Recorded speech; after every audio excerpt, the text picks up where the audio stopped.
are not only for hardworking individuals. We've got footwear for every occasion. And here at Red Wing Shoes, we have partnered with Volumental and Superfeet to offer 3D printed orthotics. So stop on in and check it out for yourself at 3003 Main Avenue in Fargo. Red Wing Shoes for ultimate durability. This is Weather and Ag in Focus with Bridgette Readel, Dustin Storm, and Dean Wysocki.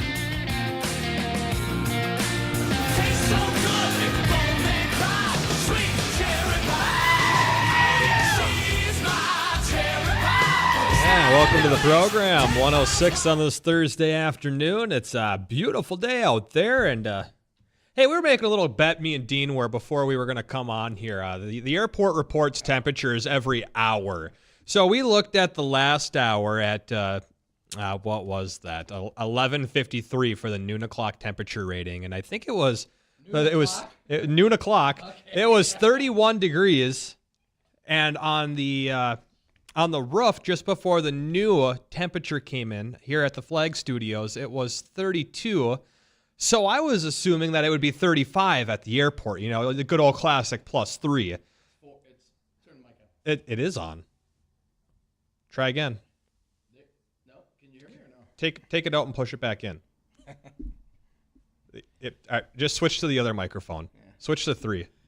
All right. Everything, there by the way, is breaking today in the studio. Yeah, so if you're watching the live stream, you can't see Bridgette. I don't even know if we can hear or if she can hear us. The microphone that Dean usually works on is broken. All right, I heard you, Bridgette. So we're getting some things to work out here. Okay, now we were saying about the National Weather Service. So last hour it was 31, and before the new temperature reading, the rough here at the studio said 32. So I'm like, well, yeah, classic. Add +3, it'll be 35 at the airport. Well, the new reading just came in, and Dean, did you want to take a stab at what that is? That's dead. Try it again. It again. It was off. All right, now it's working. All okay. Right. 36, so 4 degrees warmer at the airport than it is in Endon. Now, I'm going to give you, for all the conspiracies, Bridgette, are you ready? I love conspiracies. Bridgette, are you ready for this one? Wait. So. Hidden power, secrets, cover-ups, corruption. Just the build-up. You think you know the whole story? Think again. So what do I have to debunk now? Oh, you don't have to debunk anything. No. This one, just smile and nod. This one, I think, has a little meat behind it. So we've said for the last 3 years that's a long time. That the Hector reading is always 3 degrees warmer.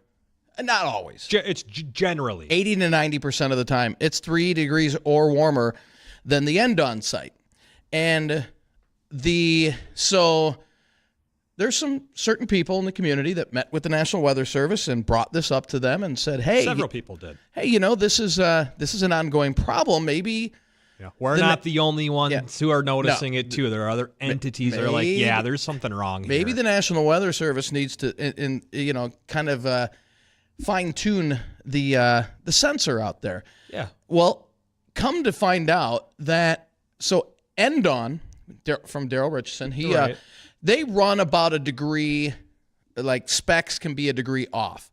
Your error is plus or minus 1. The National Weather Service specs can be up to 4 degrees. It was either 4 or 5 degrees off, and it's considered accurate. So let's spin this into the global warming. If this is a problem across, which we hear it is this a problem across all of the United States where a lot of the NWS sensors are skewing warm? Is there a purpose behind that? Or is it just coincidence? It makes you think. It'd be interesting to go and take a look at all the other ASOS stations and see how many of them are off as well. Compared to nearby. Somebody did do that research. Really? And this is a nationwide problem. But from what we're told, the higher-ups, whoever the higher-ups are, said it's not a problem. Don't worry about it. It's not a problem. And I'm not saying the higher-ups at National Weather Service in Grand Forks. I'm saying whoever their higher-ups are. Interesting. Very interesting. It does kind of go. Bridgette, what's your 2 cents on that? I think Bridgette quit. Did she hang up? She think probably she had hung enough. up. She's had enough. I think she was like, I'm done with this. conspiracy. I'm leaving him alone. So either she is sick of us and she quit the show for the day, or technology has failed us for the 5th time in the last 20 minutes, and she has disconnected. And everyone in the production area is laughing and smiling, so I'm going to take it. What I say before we came into the studio, I told our GM, I'm like, be careful. I have a funny feeling today's going to be a train wreck. Today is and going. It's starting out. Do we got a just toilet sounder? I don't know if I what's the best one I got for that. Oh, man. I'm telling you. Well, let's... Is that the screaming frog? That's the screaming frog. All right. Well, let's run down the forecast. At least we know we can get that without let's hope. complications. Let's hope Good so. luck. Sunny skies, 36 at Hector, but it's 32 at Endon. So, Balance 34. out, so 33, 34. Yeah, so temperatures above freezing. A lot of sunshine out there today, and we're looking at temperatures continuing to rise. Out at Hector, about 40. Everybody else, about 34, with winds on the light side. Tonight, we'll see increasing clouds, and we're going to see temperatures drop down to about 20 as winds turn to the southeast on the light side. And Friday, we're going to see a light snow event move into the area by late morning, changing into a wintry mix before it's done, but then that pushes north. If you have any travel plans going north tomorrow, let's say from just west of Grand Forks through Devil's Lake Basin out towards Minot, some of those areas could pick up a couple inches of snow, leading to some slippery conditions. So keep that in the back of your mind if you're going north. Highs tomorrow about mid-30s, and then quiet Saturday, partly cloudy, mid to upper 30s, and then Easter Sunday, a more significant storm passes to our south. So if you have any relatives coming in from South Dakota, or you're going down to South Dakota, or parts of western Minnesota, Sunday, especially Sunday night into Monday, could see more significant snows to our south with that system. Temperatures on Easter Sunday about 40. And then the good news of this forecast is by the middle of next week, Give it to me. we should be pushing at least 50, if not into the 50s. Woohoo. Yeah. See how enthusiastic that woohoo was? Hey, 50s? We'll take it. There's a song with a woohoo in it. Is And they really give it to you, Is too. Bridgette back? Bridgette looks like she's got a choppy connection. Yeah, Bridgette's she's chopping wood over there on the live streams on Facebook and YouTube and Acres TV. So she's going to be having technology fail her as well as having technology failing us. So we'll get her on the line here in just a moment. For those of you who come here to listen for what Bridgette has to say, please be patient with us and deal with us for a few more minutes. Yeah. That's a good point. That is a good. I think Bridgette's back. Are you back, Bridgette? See for how long. Well, Bridgette was back with us, and now she's gone again. How about we just have her call in, guys? Can we just She's just have her call in? Well, let's see. What do we got coming up on the program today? At some point, we'll hopefully have Bridgette to tell us a little bit about some agricultural topics that we'll be discussing today, and a couple of those are going to be the options when castrating calves, as well as controlling lice in cattle and strangles disease in horses. And Bridgette is back. I can hear the sound of tires drifting over I-94, I'm guessing. Bridgette, how are you doing today? I hope you can hear us.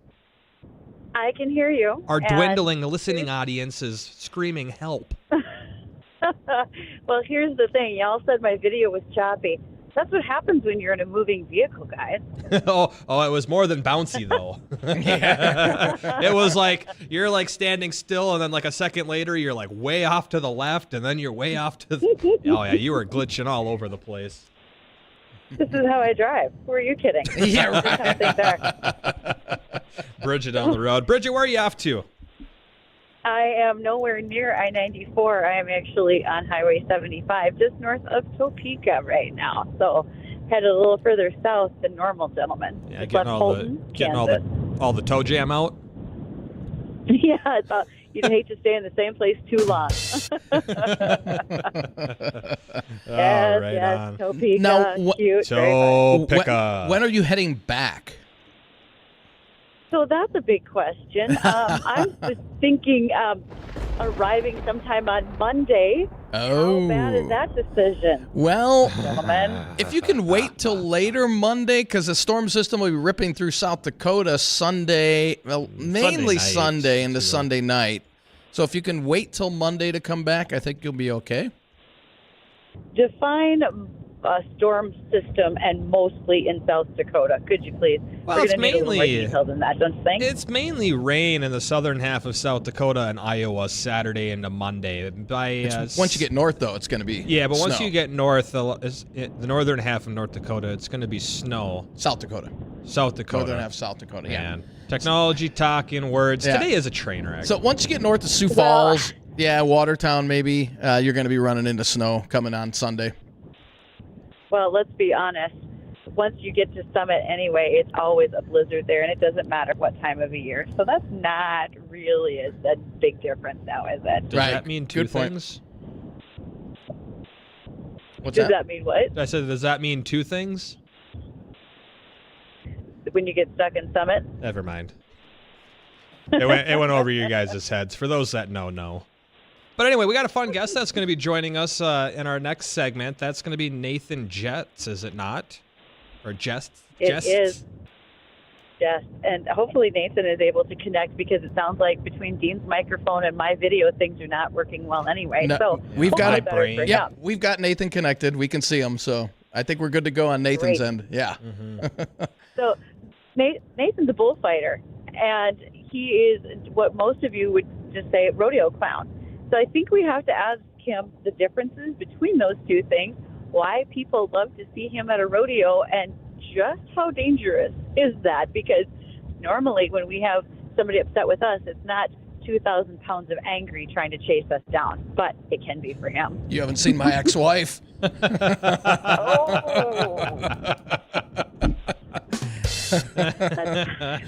Yeah, you're right. You haven't seen her. Yeah, that's better left unseen. Thank you so much.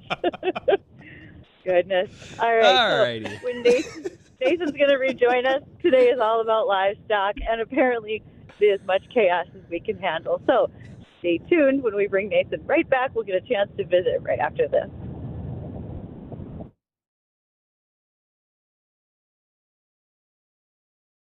To the American Ag Network.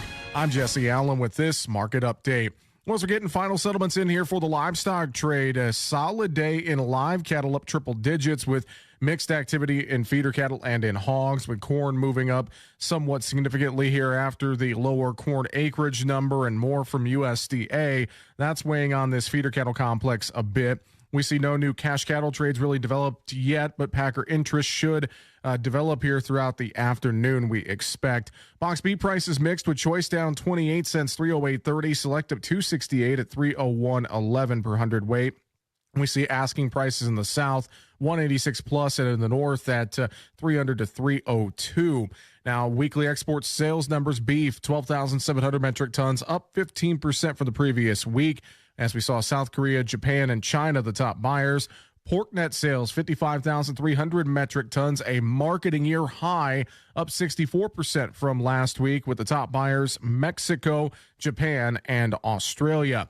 Now, given the marketing year high reported in the hog side of things here this morning's export report, the lean hog complex rallied a little bit into the noon hour, but then has kind of backed off to mixed trade here into the close ahead of the quarterly hogs and pigs numbers that will be out here this afternoon. Pork cutout values up 71 cents, 94.77. This is the American Ag Network. When news happens in agriculture or when the markets are moving, we've got you covered as your trusted voice in agriculture. The team at the American Ag Network has the knowledge and experience to keep you informed on the issues impacting farmers and ranchers. We've got you covered on air, online, and on demand. Find the American Ag Network on your favorite social media platforms, and also follow the American Ag Today podcast wherever you get your podcasts. We are the American Ag Network. Make sure to subscribe to the Market Talk YouTube channel. You can watch our latest interviews with top market analysts in the country, find bonus content, and much more. It's easy. Just go to youtube.com/@MarketTalkAg and hit the subscribe button. Or you can search for Market Talk Ag on YouTube. Get the latest bonus interviews, exclusive content, and more with the American Ag Today podcast. Just search for American Ag Today and give us a follow wherever you get your podcasts. As we take a look over here at the livestock trade heading into the close, we see again kind of mixed activity. April hogs are up 65, 86.75. April feeders up 32, 247.20. April live cattle up 160, 185.20. Lean hog cash index up 56, 84.25. Feeder cattle index down 40, 251.23. This is the American Ag Network. I'm Jesse Allen reporting. This is Weather and Ag in Focus with Bridgette Readel, Justin Storm, and Dean Wysocki. And welcome back to Weather and Ag in Focus. Thank you for joining us. And especially a big thank you for Nathan Jestes for joining us. Nathan is our guest today. And first of all, Nathan, did I get your last name right? I don't want to mess that up for you. Yeah, Nate Jestes, but close enough. You're good. Justice, like justice. That sounds fairly rodeo if I've ever heard it. Got it. Yeah. Nate's a 5-time WNFR bullfighter. Most of us say rodeo clown, but I don't think those are the same things. Can you give us a better definition, Nate? Yeah, so, kind of back in the old day, the rodeo clown and the bullfighter essentially was the same person, right?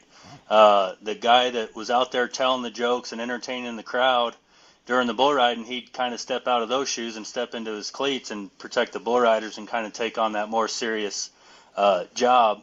But as the years have evolved and and as rodeo has evolved, it's kind of separated itself into two different jobs. And so now these rodeos that we go to, you have your bullfighters and then you have your rodeo clown. The rodeo clown's obviously telling the jokes, getting in the barrel. But for us bullfighters, we just step out there during the bull riding, and our main job is to protect the bull riders whenever they fall off.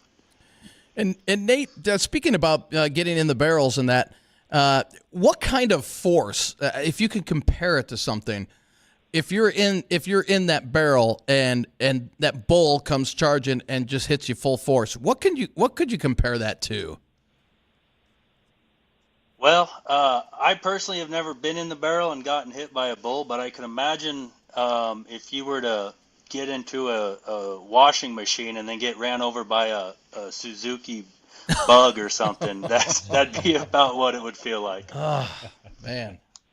You make that sound like such a good time, but meanwhile... Yeah, no, these animals, the power that these animals have, it really is unbelievable. And I think if the bulls realized how strong and powerful they were, we wouldn't even be able to have the sport of rodeo. But they seem to take it a little easier on us than they're capable of. So, if I look through your online pictures and so forth, you've taken some pretty good hits from some pretty powerful bulls. Is there a particular stand out to you that it's a bit of an award winner in being a bullfighter on his toes? I don't necessarily recall one, big hit that sticks out to me. We're always kind of getting bumped around, and it's kind of funny, the hits that maybe look the worst are the ones that don't hurt you. It's the ones that, kind of look like nothing ever happened. Those are the ones that seem to get you injured or whatever. But one hit, I guess, that really sticks out to me was at the 2018 National Finals Rodeo in Las Vegas. I had to kind of move a high side, and this bull kind of lunged at me, and he hit me in my side, and it pushed me out about 3 feet. And when I landed with my right leg completely straight. And when we're fighting bulls, we wear knee braces just to kind of help protect our knees from injury and stuff. And when I landed with my right leg completely straight, that bull kept charging me. Oh. And so I had 1,500 pounds being forced over top of that straight leg. And with my knee brace not allowing my knee to hyperextend, the only thing that could give was my hamstring. And so it completely tore my hamstring off my pelvis.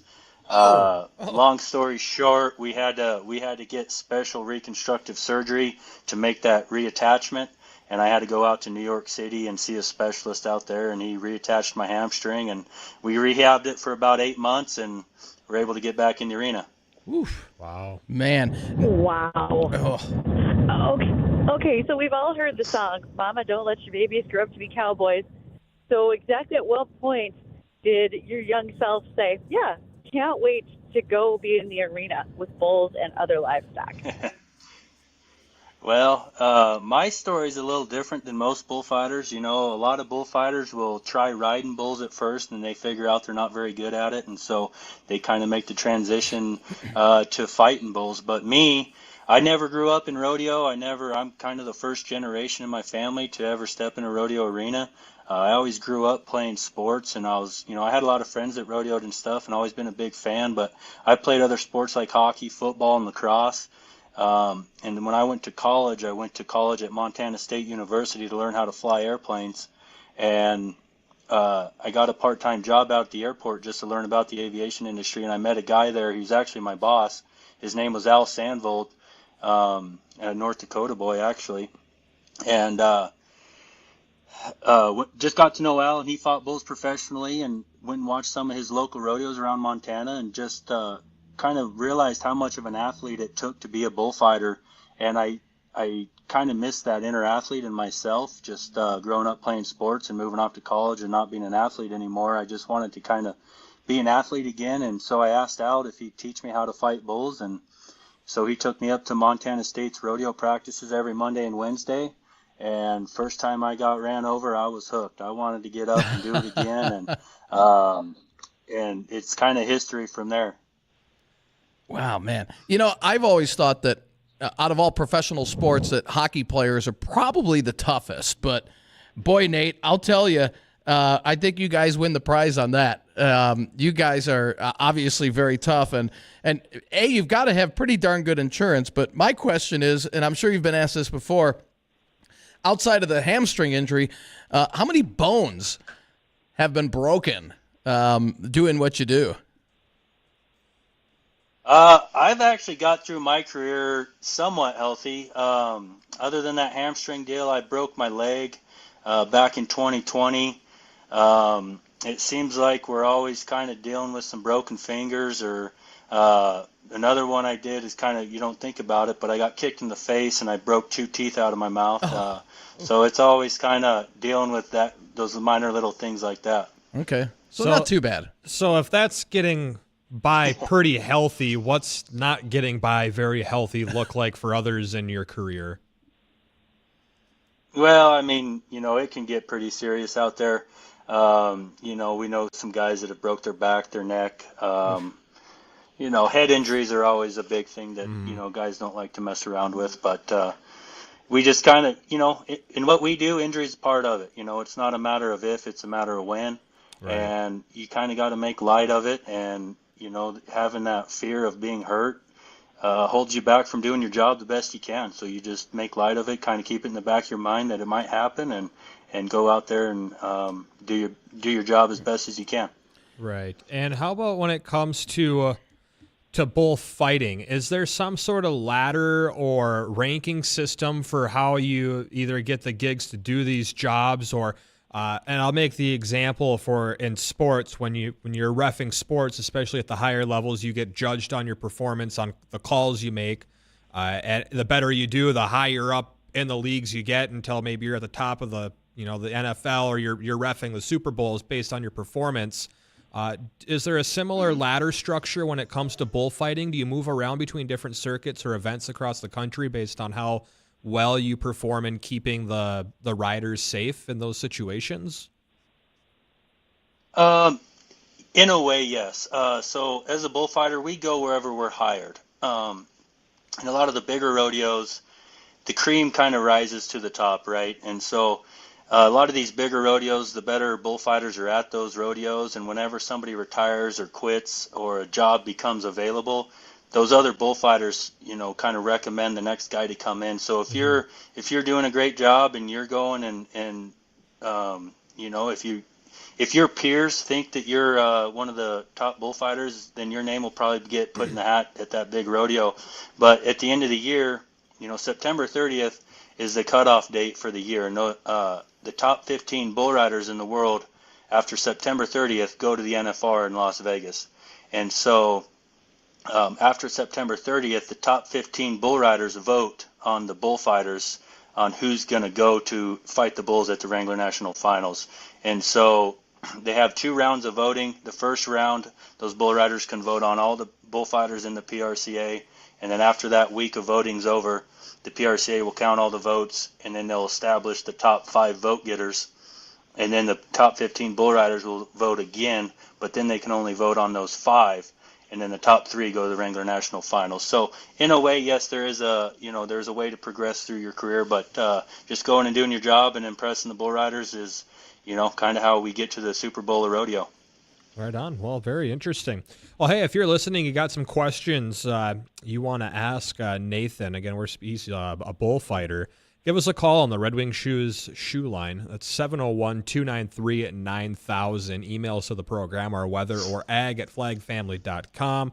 Comment box is available there on Facebook and YouTube Live. And, well, when Bridgette's sneaky enough, she'll look at her phone while she's driving, so that way she can get all of your questions answered for those that message her on her personal phone. And that's a joke. She's actually in the passenger seat. She's not driving. But we'll be right back in just a few moments, so stay tuned. We'll be right back. When you buy a Subaru, you're not just buying a car. You're buying safety, value, and trust for all the ones you love. That's why you see so many Subarus on the roads around you. Check out the new model selection available today, and be sure to ask about special low rates available now through April 1st during the Subaru A Lot to Love event. Stop in at Muscatel Subaru, just off Exit 1 in Moorhead. Subaru, built to last. This is a shout out to all hardworking farmers and ranchers. If you're looking for the cream of the crop in post-frame construction, look no further than Thor Buildings. Because let's face it, having the right size building for your equipment or livestock is crucial for your success. At Thor Buildings, they'll design your building for max efficiency, customized to tackle the seasonal weather in your neck of the woods. Post-frame construction tailored to your livestock and ag needs. Buildings built better, stronger, and built to last. So when it's time to put the hammer down, build with Thor. Visit thorbuildings.com today. Pucklet Chevrolet Buick GMC in Valley City makes it easy to find your next Chevrolet Buick GMC or pre-owned vehicle by offering a great selection at our best prices possible. Good afternoon, I'm Tom Tucker, WDAY News First. 4 women are getting the credit for saving the life of another woman trying to jump into traffic along I-29 in June of 2023. North Dakota Highway Patrol Trooper Christina Lumen, Fargo Police Detective Emily Martin, and 2 citizens who knew the person in crisis were able to defuse the situation. Fire investigators have determined the cause of an apartment building fire in Fargo on Saturday. They say the fire at 2551 Villa Drive South began in the ceiling space of a second-floor apartment near a bathroom exhaust fan. And a cybersecurity expert from the University of Mary was asked about the possibility a cyber breach played a role in the crash of that cargo ship into the Francis Scott Key Bridge in Baltimore. I think of 3 things. Number one, you have to have connectivity to it. So how would somebody get connectivity to a ship? Would it be through satellite? Would it be through some type of physical connectivity like that? And number 2, they'd have to have what we call the protocol, and then number 3, they'd have to have the service to change those things. Matt Froelich says newer ships that are computerized, similar to newer cars, can be hacked. So far, federal investigators have not given any indication that hacking played a role in the incident. Tom Tucker, WDAY, and WDAYRadioNow.com. What does it mean to be an owner? When you work for Morton Buildings, you become an employee owner through Morton Buildings Employee Stock Ownership Plan. You become the driving force behind the company's vision and goals. You have a passion for what you do and a relentless drive to make Morton Buildings the best it can be. Don't just be an employee. Become an owner with Morton Buildings. Visit mortonbuildings.com/careers and join a select group of employee owners who have been focused on success for over a century. Weather and Ag in Focus on WDAY Radio.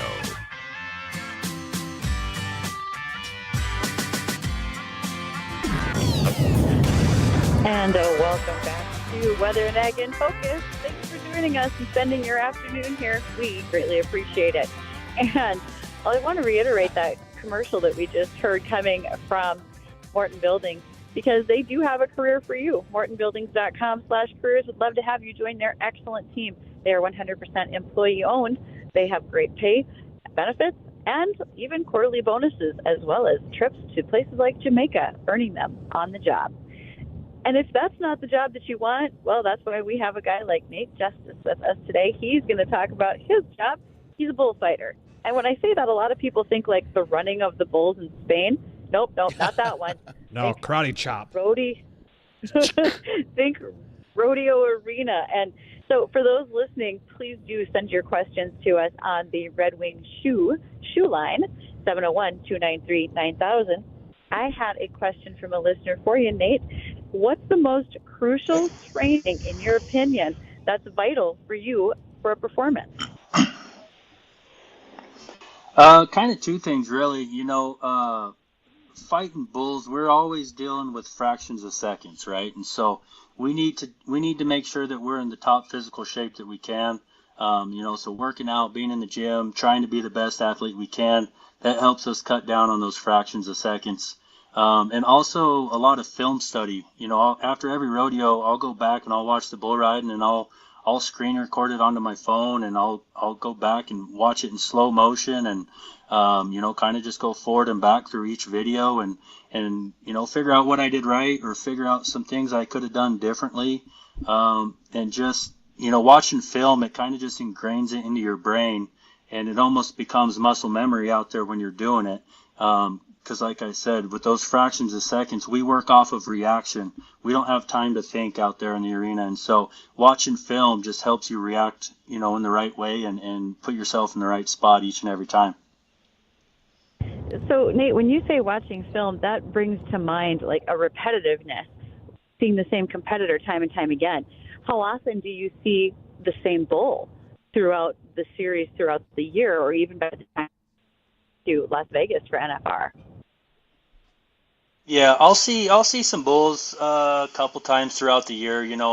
My schedule, I'm kind of all over the place, and so a lot of the winter stuff's down in Texas.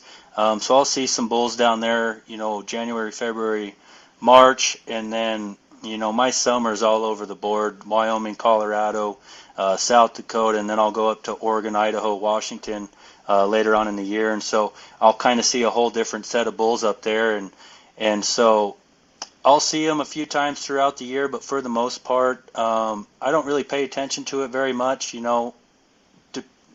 No matter where that bull rider falls off and what direction that bull's spinning, I got to do my job the exact same, no matter what that bull's tendency is anyway, and so I don't focus on it too much.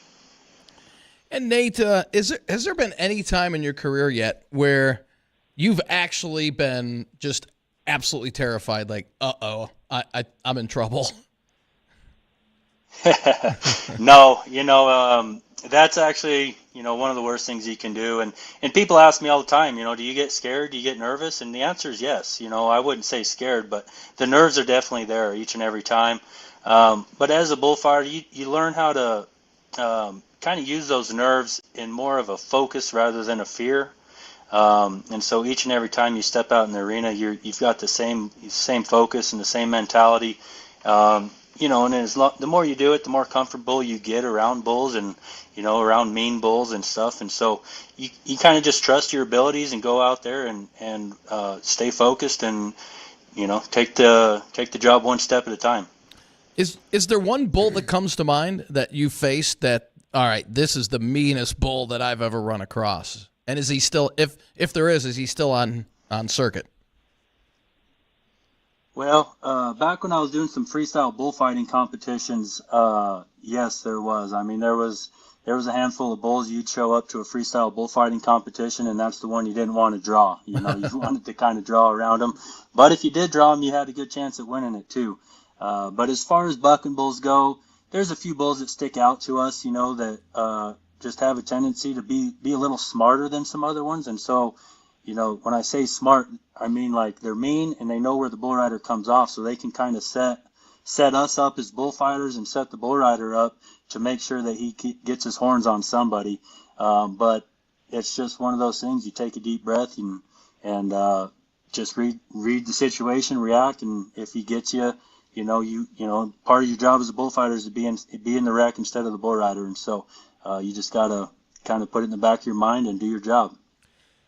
So when you're out there and you're the bulls are going, someone's riding the bull, how do you, I guess, fight the bull? How do you react? What do you do when someone falls off of the bull? Does your approach change based on how someone is tossed or falls off of the bull?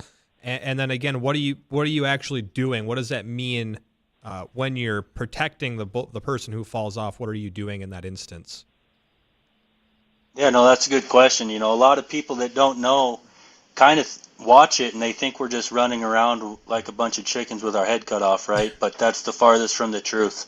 Every step we take, it's very calculated. I'm always working with one or two other bullfighters, and we work together as a team. Depending on where that bull rider falls off and what direction that bull's spinning determines where we go. And so the one guy will always cover what we call the gap. That's the distance between the bull and the bull rider. Sometimes that gap is 3 feet big. Sometimes that gap is 3 inches big. But it's our job as a bullfighter to position ourselves in that gap.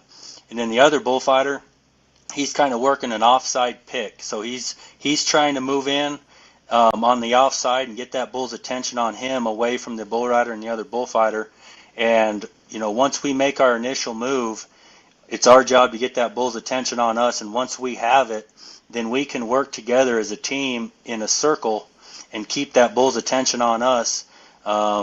And so, if you're running in a straight line, those bulls, they're bigger, faster, stronger than us. So the way we can help protect ourselves is by running in that circle and get what I call getting around his horn and stepping into his pocket, which is right by his front shoulder. And if we can kind of keep that bull's attention and move around him safely, we can, keep that bull distracted long enough for that bull rider to get up, get out of there, and then help protect each other to make sure that neither one of us bullfighters get hooked as well.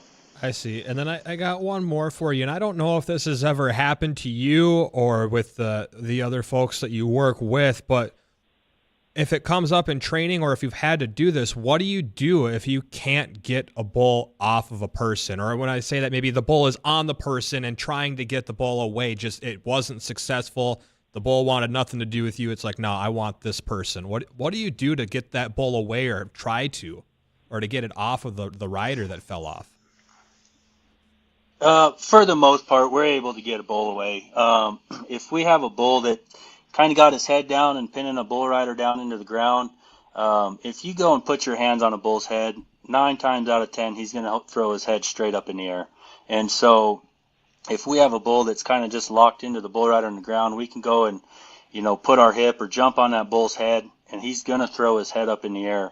And when he throws his head up in the air, that'll kind of create some sort of an opening for that other bullfighter to step in there and then position himself in between the bull rider and the bull. And then hopefully, that bull takes that other bullfighter. The other guy that got tossed around maybe can get up in time and start getting your hands on that bull's head. But if you have one that you're having trouble with, like I said, 9 times out of 10, you get your hands on that bull's head, he's going to throw it up, and you're going to be able to kind of control him with some touch. So you mentioned something a little bit ago, Nate, when you said you draw the bull. Can you explain that? Because there are folks that don't necessarily understand what that means, what you're saying, whether you're doing the draw, the bull rider does a draw, all of that type of thing. Well, when I was talking about the draw, I was talking more freestyle bullfighting competition. So there's 2 different type of bullfighting, right? There's the cowboy protection side of it, which is all that I do now. And then there's freestyle bullfighting competitions. And freestyle bullfighting competitions are kind of like the bull riding, but it's just the bullfighting. So they'll let out a Mexican fighting bull, and you have 60 seconds to fight that bull and earn points. And so, you earn up to 50 points on how strong and hot and mean that fighting bull is. Then you earn up to 50 points on how well you fight that bull. So the more control you're in, the riskier the moves that you do, the more points you're going to earn. And so, and then the winner of that competition earns all the prize money. And so a lot of younger guys will do that freestyle bullfighting competitions, and then they'll kind of use that as a transition to help their cowboy protection career. Okay, that's perfect. That's exactly what I was looking for you to do the explanation on. Yeah, so when you go to a freestyle bullfighting competition, it's just a random draw on what bull you fight. But in the cowboy protection side of things, we fight every bull that comes out of the buck and shoot. Exactly. And so, like you said, in a draw, if you're a bull rider, if you're there for competition as a cowboy, the same thing, you draw. You don't know what bull you're going to ride till you get there that day. Yep, exactly. So, if there's 12 guys out in the rodeo that day, they're going to have 12 bulls in the computer system, and the computer's going to randomly draw what guy gets on what bull. Yep.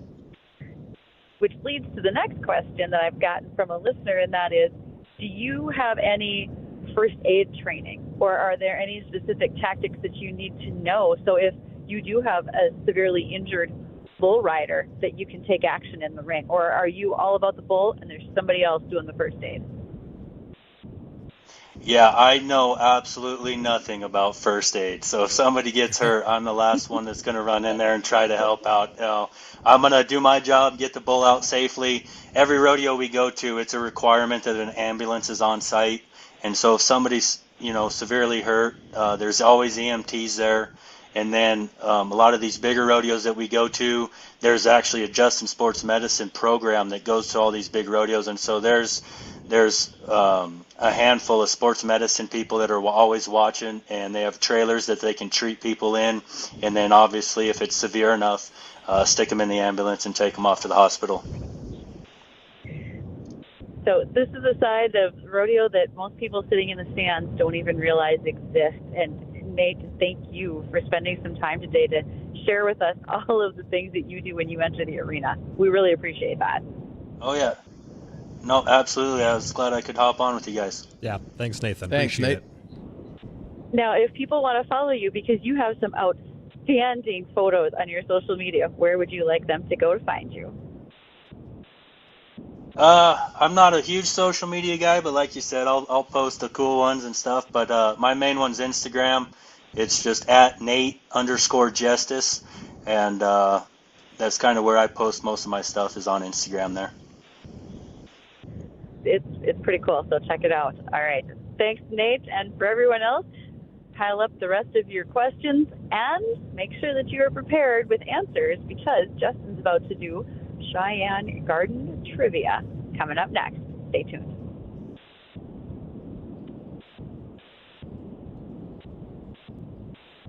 This is a shout out to all hardworking farmers and ranchers. If you're looking for the cream of the crop in post-frame construction, look no further than Thor Buildings. Because let's face it, having the right size building for your equipment or livestock is crucial for your success. At Thor Buildings, they'll design your building for max efficiency, customized to tackle the seasonal weather in your neck of the woods. Post-frame construction tailored to your livestock and ag needs. Buildings built better, stronger, and built to last. So when it's time to put the hammer down, build with Thor. Visit ThorBuildings.com today.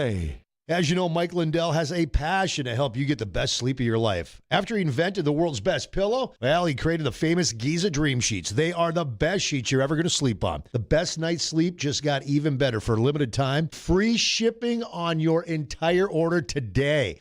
You get a queen size set for $59.98. King size, just $69.98, the lowest prices in history. Mike and MyPillow employees continue to be canceled by big box stores and attacked by the media. They appreciate all your great support during these times and want to thank you by giving you free shipping on your entire order today.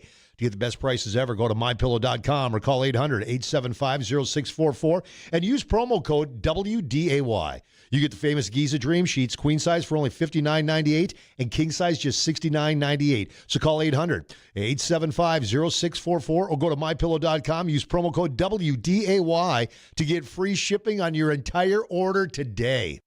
It's about tradition, values, and family ties. Pucklet Chevrolet GMC's tradition of giving back to our community remains a priority, and that's why we've partnered with many local nonprofit organizations and events. And our tradition of giving this community a fair and honest offer continues. This month, save up to $10,102 on a new 23 GMC Sierra 1500 SLT. We're Pucklet Chevrolet GMC in Valley City. GMC, we are professional grade. See dealer for details and 43024.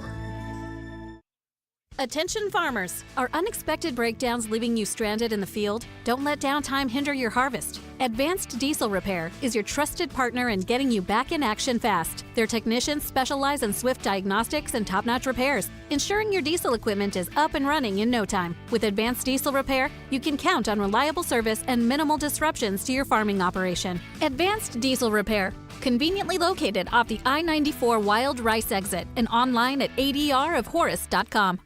If you're thinking about buying a new boat, RV, camper, or a new ride that you want to keep safe, Luxor Garage Condos has a fun, safe space for you. Just a little more than a place that's a storage unit. Luxor spaces are designed to fit your style. It's a secure, non-commercial location with less traffic, plus interior upgrades offered at a reasonable price with a reasonable maintenance fee. Add bathrooms, kitchens, bars, entertainment area, or whatever you want. Luxor Garage Condos South on I-29 at the Wild Rice exit. Find out more online at luxor.com. Getting your biggest tax refund from Jackson Hewitt can lead to some spirited reactions. Jackson Hewitt! Jackson Hewitt is so sure they'll get you your biggest refund that if they don't, you get your money back plus $100. Jackson Hewitt! Switch to Jackson Hewitt and we'll beat what you paid last year, even if you filed online. Ain't nothing to it. Switch to Jackson Hewitt and pay less for tax prep, guaranteed.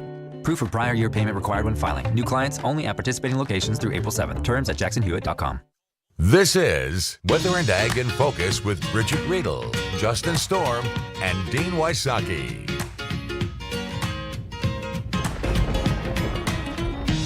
And welcome back to Weather and Ag in Focus. Thanks for rejoining us. 150, 134, 35, 36 in this afternoon. We've got a rundown of the forecast coming up here in a moment. Before we do that, we got Cheyenne Gardens trivia to do. Most of you know the drill. For those just joining and who do not, I'm going to ask you a garden-related trivia question every day until about the 12th of April.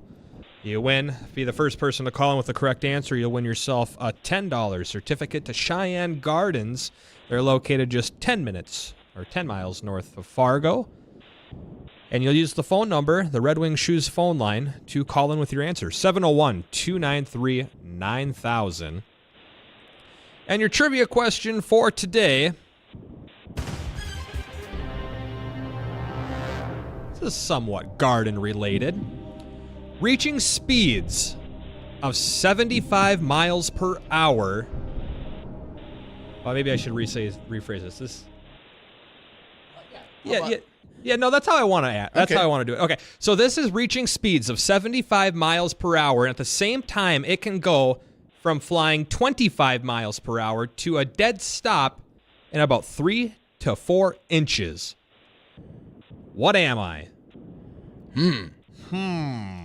What's the top speed of this thing? This thing reaches speeds of 75 miles per hour and can go from 25 miles per hour to a dead stop. All right. In about 3 to 4 minutes. You can definitely find these. Inches. You can find these in your garden. You can find them in your garden for sure. Hi there, caller. What's your name? Andy. Andy, do you think you know the answer? Well, I never think I know the answer, but I'm going to have a guess. Hummingbird. That is correct. Very good. Very good. Yeah, I didn't know they could go that fast. Did you? I've seen them take off, and I mean, they're hauling. They can go fast, 75 miles an hour. That's like 2 miles shy of a cheetah. They're chasing you down the interstate. Yeah, they're gonna get you. Andy, great. You ever see that movie, The Birds? Where the birds get you? With Alfred Hitchcock? Yeah. The old one? Yeah. I know Jacob's seen that one. Yep. He's seen all the old movies. Yeah. Well, Andy, stay on the line here. Our producer here, Addison, will get your information, let you know how to pick up your prize. Okay. Thank you, guys. Thanks for listening, Andy. All right. Right on. Cool. So that wraps up Cheyenne Gardens trivia. We'll do it again on Monday sometime because it rotates. Between 1 and 2 o'clock. Right. So always be listening to Weather and Ag in Focus. And we got a little time left. I'd like to give a huge, and when I say huge, a huge shout out to special someone who's leaving us. Yes. Our producer, Jacob. Sometimes you'll hear him behind the scenes. I thought it was Bridgette. The people, our listeners, you don't see half of the stuff Jacob does. He works extremely hard behind the scenes, just producing the show and other stuff that you got no idea. Probably just doesn't get credit for. So he's going to be truly missed. Jacob, we're gonna really appreciate it. When he first came on board, we were over at the old building and. We were working with him in the same studio. There wasn't the glass partition. And he goes, hey, I just want to let you guys know I have the personality of a cardboard cutout. And I'm like, funniest cardboard cutout I've ever met. He's one of the funniest dudes you'll ever meet. Just an absolute joy to work with. And Jacob, is it okay if we say where you're going? Or you think he's going to jump on here? So, oh, yeah, that's fine. You guys can say. Yeah, so Jacob is taking a job over at DAY TV on the TV side and in production. So want to wish you the best of luck, dude. You are an extremely talented individual, and you're gonna go high. And thanks, guys. Yeah, I really appreciate that. Well, we really appreciate every show. We really appreciate everything you do here, and especially the thumbnails you've been creating for our live streams. They've been absolutely fantastic. And I think Bridgette wants to chime in. That's what I wanted to point out. Yeah, that's what I wanted to point out is if you're wondering how creative and talented Jacob has been for us, he's the guy who's created all our thumbnails for our live streams, as well as just keeping pace with what we're doing. When you have 3 people and multiple guests on, he's pushing a lot of buttons and he keeps everything rolling smoothly. So thank you very much, Jacob. And Addison, you're going to do great, man. We look forward to you being the next guy up. It's all downhill from here, guys. So hold on tight. That's the spirit. Love it, Addison. That being said, it's been fun working with you guys. I really do appreciate all of this, and thank you guys. And I will miss this show. Yeah, well, and we're gonna miss you too, buddy. Hey, when you get over to DAY, tell Wheeler. No. Tell him we say hi. Tell Wheeler we said hi. I'll tell him you guys said hello. He's a great guy. He's a fun guy. He really is. He's yeah. good. So let's do a quick recap of the weather, and we're looking at a lot of sunshine out there. Temperature is currently pushing into the mid to upper 30s, although the snow-covered area is a little bit cooler than that. How cool are they? They're in the upper 20s to low 30s. I was hoping you were going to say super cool. Super cool. We're looking at temperatures pretty close to 40 here in the FM area. Then we'll see an increase in clouds tonight. We'll drop down to about 20. And we'll see a little wintry precipitation come into the area tomorrow.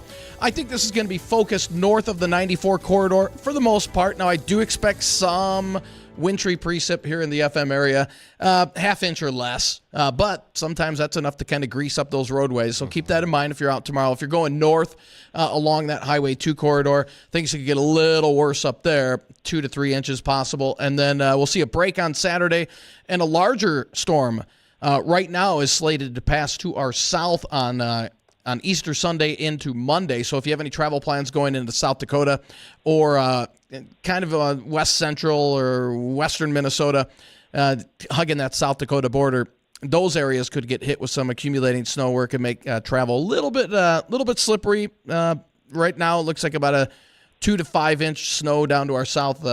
Could get a little bit of a rain-snow mix Sunday night into early Monday with highs on Easter around 40.